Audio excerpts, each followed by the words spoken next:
Je ne sais pas pourquoi nous avons été interrompus tout à l'heure. Je ne sais pas pourquoi. Donc, j'étais en train de dire que j'ai une image de cette main qui est tendue vers toi. Cette main qui est tendue vers les hommes, afin que les hommes puissent la saisir. J'ai une image. Et j'ai cette image, ça fait longtemps déjà. Cette image que je vais vous montrer, en fait, correspond à une autre chose que j'avais vue il y a de cela quelques temps.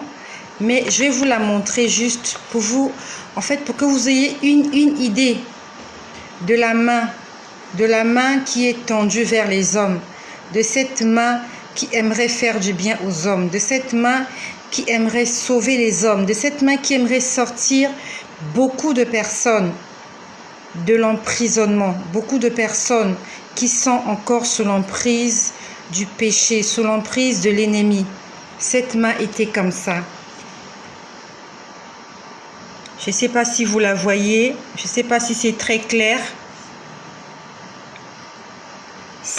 Voilà, elle ressemblait à ceci. C'était une main comme ça, une main tendue, toute blanche. La main était blanche et la main avait porté un vêtement blanc. Je n'ai pas vu la main entièrement. Je l'ai vue jusqu'au moins à ce niveau. C'était une main droite qui était tendue vers la terre et qui appelait certaines personnes. Aujourd'hui, le Seigneur te tend la main. Il n'est pas loin de toi. Dieu n'est pas loin de nous. Dieu est en nous. Il est à l'intérieur. Tu n'as pas besoin de crier pour que Dieu t'écoute. Tu n'as pas besoin de prendre un haut-parleur. Tu n'as pas besoin de prendre un micro pour que Dieu t'écoute. La Bible nous dit, ne savez-vous pas que vous êtes le temple de Dieu et que l'Esprit de Dieu habite en vous? L'Esprit de Dieu habite en chacun d'entre nous, qui que nous soyons. Noir, blanc, homme, femme, pauvre, riche. L'Esprit de Dieu est en nous. Et quand à l'intérieur, nous formulons une demande, quand à l'intérieur, nous murmurons quelque chose, cet esprit qui est en nous, qui est l'Esprit de Dieu, a pris acte, a noté. On n'a pas besoin de crier. Tu n'as pas besoin de crier quand tu pries. Je n'ai pas dit que crier, c'est mauvais. Mais il y a des gens qui s'imaginent que c'est parce qu'ils vont crier que Dieu va les écouter. Même quand tu ne parles pas, au fond de toi, tu as dit quelque chose, Dieu a déjà écouté. Dieu écoute tout le monde, qui que nous soyons. Pécheurs, non pécheurs. La Bible nous dit qu'il fait lever son soleil sur les bons et sur les méchants. Pas seulement sur les méchants, pas seulement sur les bons, mais sur les bons et sur les méchants. C'est ça qui prouve que Dieu est amour.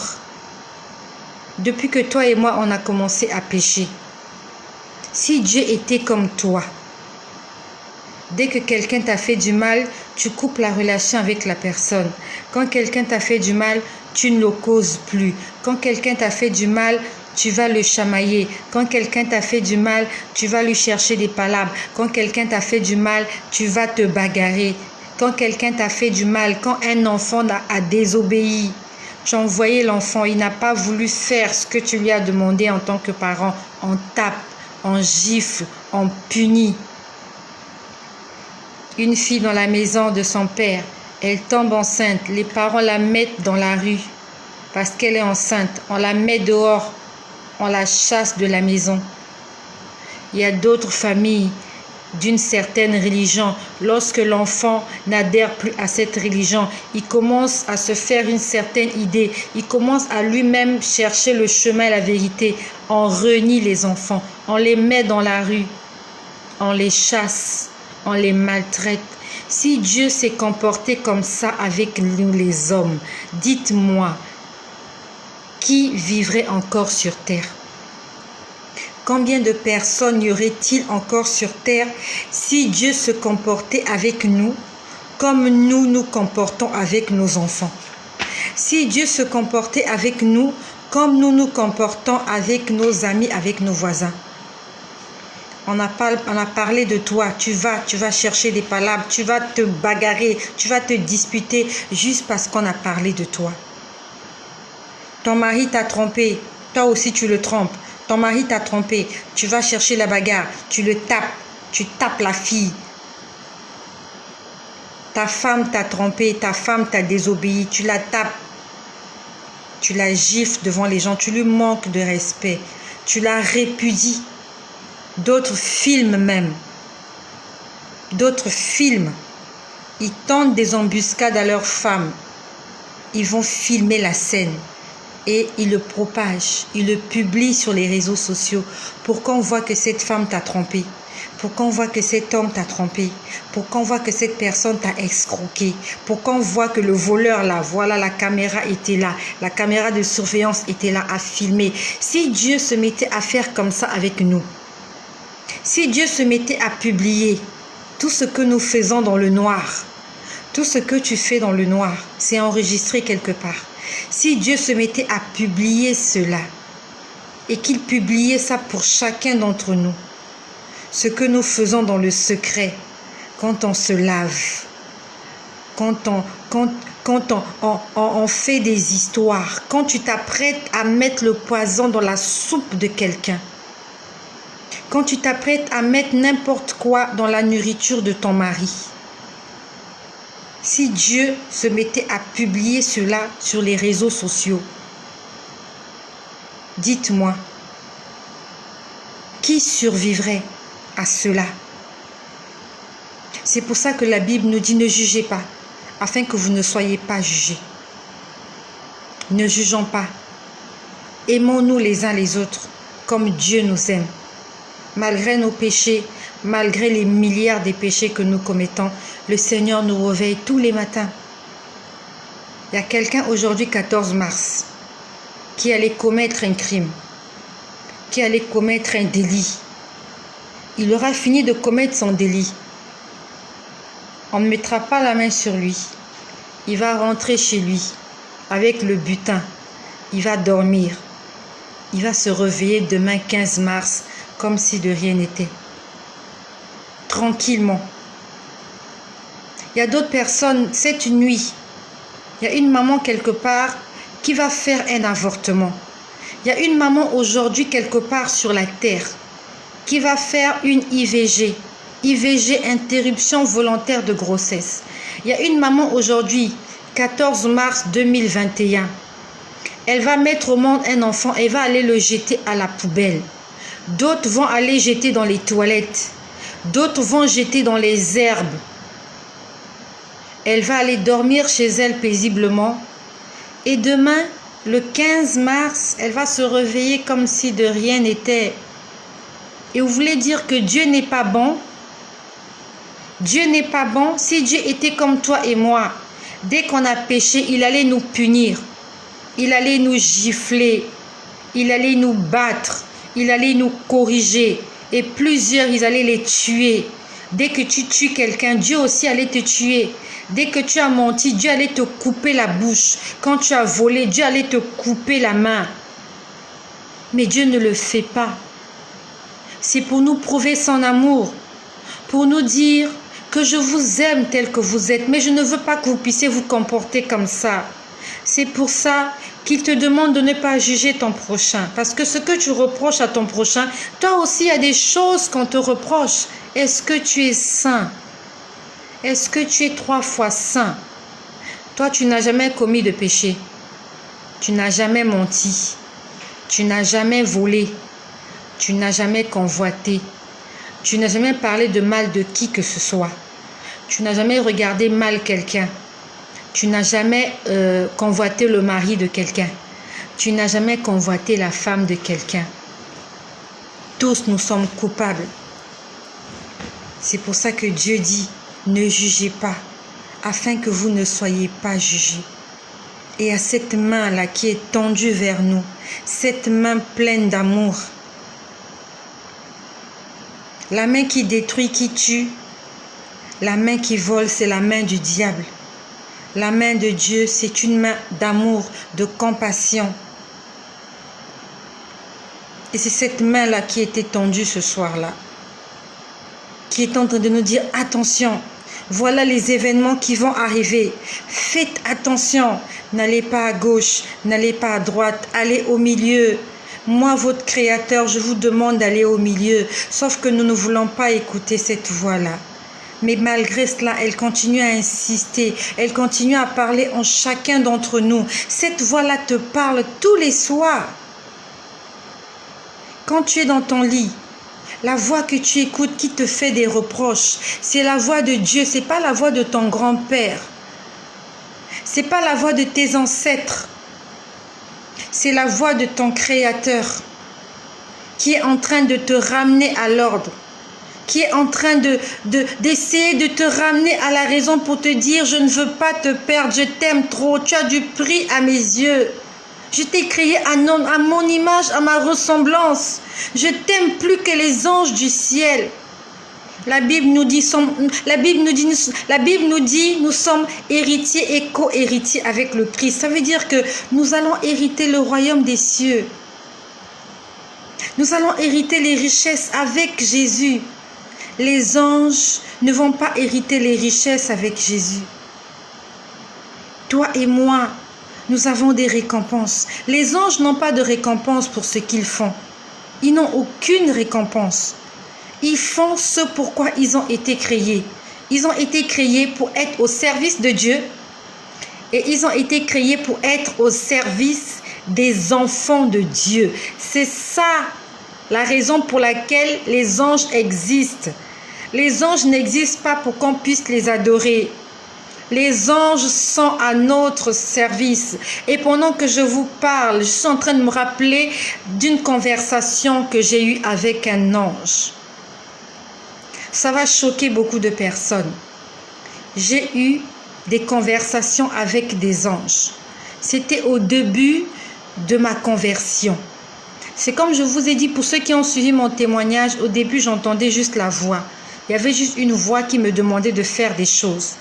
Après un soir, pour ceux qui ont suivi mon témoignage, le soir où je les ai vus pour la première fois, c'est quand ils m'ont demandé de jeter mon tissage. Je l'ai enlevé ce soir-là et je l'ai jeté. C'est le soir-là où je les ai vus. Et on a commencé à parler. Et un soir, je leur ai posé la question. Ils étaient deux. Souvent, ils étaient trois. Souvent, ils étaient deux. Un soir, je leur ai posé la question de savoir comment on les appelait. Parce que je les voyais à la maison. Ils m'accompagnaient partout. Et toi qui es un enfant de Dieu, j'aimerais te dire qu'il y a un ange qui t'accompagne partout où tu vas. Pas seulement un ange, souvent deux. Moi, ils étaient deux au début. Seigneur Jésus. Gloire au Saint-Esprit. Jésus-Christ est merveilleux. Il est bon. J'ai senti quelque chose. J'ai senti quelque chose. C'est pour ça que j'ai tressailli. J'ai senti quelque chose. La présence de Dieu est dans cet endroit. Je ne sais pas si tu la sens là où tu es. La présence de Dieu est dans cet endroit parce que Dieu aime ces moments. Il aime quand on parle de lui. Il faut que tu parles de Dieu tout le temps. J'ai senti quelque chose. C'est la présence de Dieu. C'était pour me dire, je suis là. Tu es là, présent en ce lieu. Père, je t'adore. Père, je t'adore. Tu es là, agissant dans nos vies. Père, je t'adore. Père, je t'adore. Jésus-Christ aime quand on parle de lui. Pendant que j'étais en train de parler, j'ai senti quelque chose. Le Seigneur est descendu dans cet endroit. Il est là. Témoigne de ce que Jésus fait pour toi. Si tu veux que Dieu soit dans ta vie, parle de lui toute la journée. Parle de lui à qui veut l'écouter et à qui ne veut pas l'écouter. Utilise ta bouche pour la gloire du Seigneur. Utilise ta bouche pour faire plaisir au Saint-Esprit. Utilise ta bouche pour confondre l'ennemi. N'utilise pas ta bouche pour attrister le Saint-Esprit. Utilise ta bouche pour prêcher l'évangile matin, midi, soir, autant que tu peux, en toute occasion, bonne ou pas. Alors que je suis en train de juste vous faire le témoignage, le Seigneur est dans cette pièce. Tu ne peux pas le voir. Tu ne peux pas le voir. Mais je peux le sentir. Il est juste là derrière moi. Le Seigneur Jésus est derrière moi. Je peux sentir sa présence derrière moi. Je ne sais pas quel chant, je ne sais pas comment je peux l'adorer. Je te prie, je te cherche, je te veux, roi de mon cœur, Emmanuel. Il est en train de sourire. Allez, chante avec moi. Emmanuel.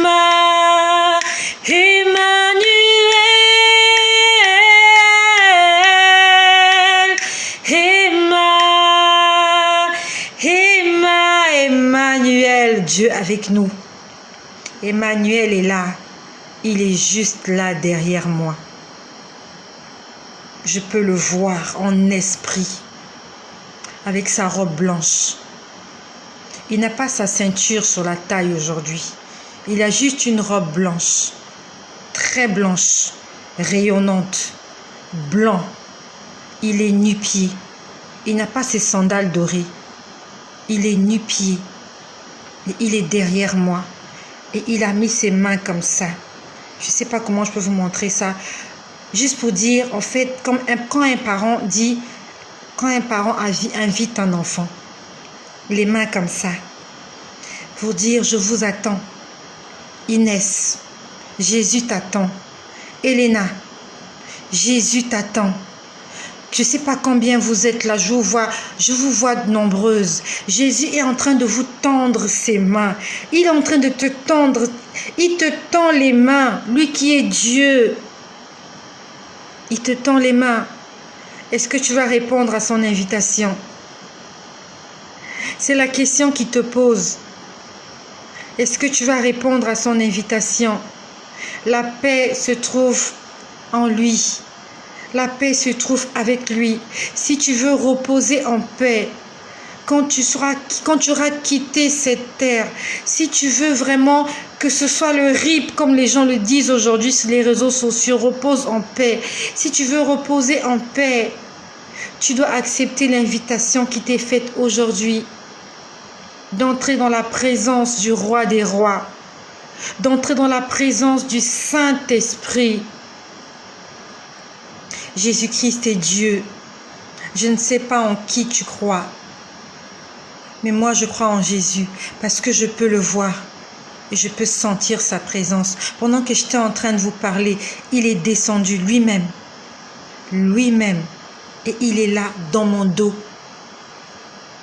Et il est là juste derrière moi et il tend ses bras et il t'invite.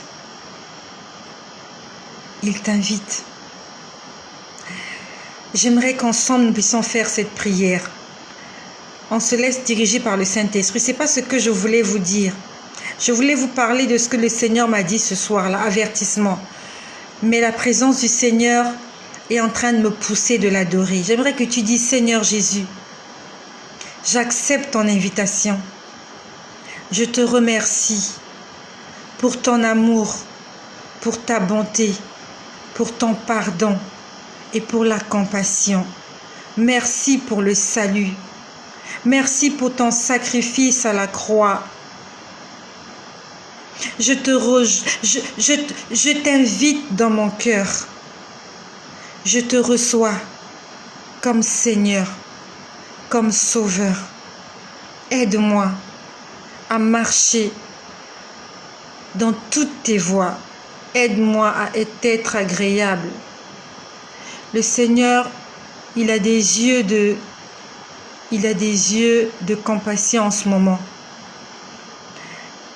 Quand je parle des yeux de compassion, c'est en fait des yeux de pitié. Il a de l'amour pour nous et il a de la pitié. Quand je dis de la pitié, En fait, il ne veut pas nous perdre. Nous avons du prix à ses yeux, qui que tu sois. Même si les hommes ont dit que tu n'étais pas beau, tu n'es pas belle, tu n'es pas intelligent, tu n'es pas intelligente, même si on t'a traité de tout ce qu'ils veulent. Dieu te dit, je t'aime comme tu es. C'est moi qui t'ai créé. Et l'image que tu as, c'est moi qui te l'ai donnée. Et je te veux tel que tu es. Jésus-Christ a besoin de toi. Il a besoin de toi. Vraiment besoin de toi. Est-ce que tu l'acceptes aujourd'hui? Est-ce que tu acceptes son invitation d'entrer dans ses bras? C'est ce qu'il me demande de te dire. Il me demande de te dire qu'il t'aime de tout son cœur, que tu n'as pas idée de la façon dont il t'aime, de la façon dont il est amoureux de toi, de la façon dont il te chérit. Il veut que tu passes ton éternité avec lui à ses côtés.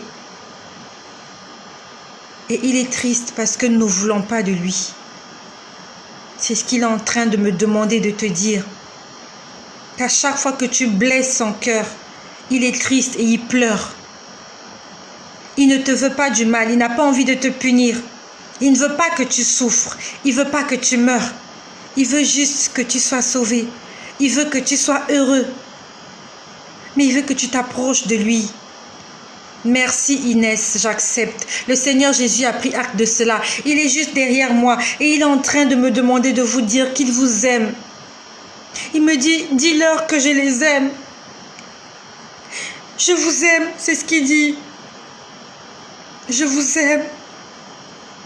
Vous êtes mes enfants, je vous aime. Je n'ai rien contre vous, je vous aime, je ne veux que votre bien.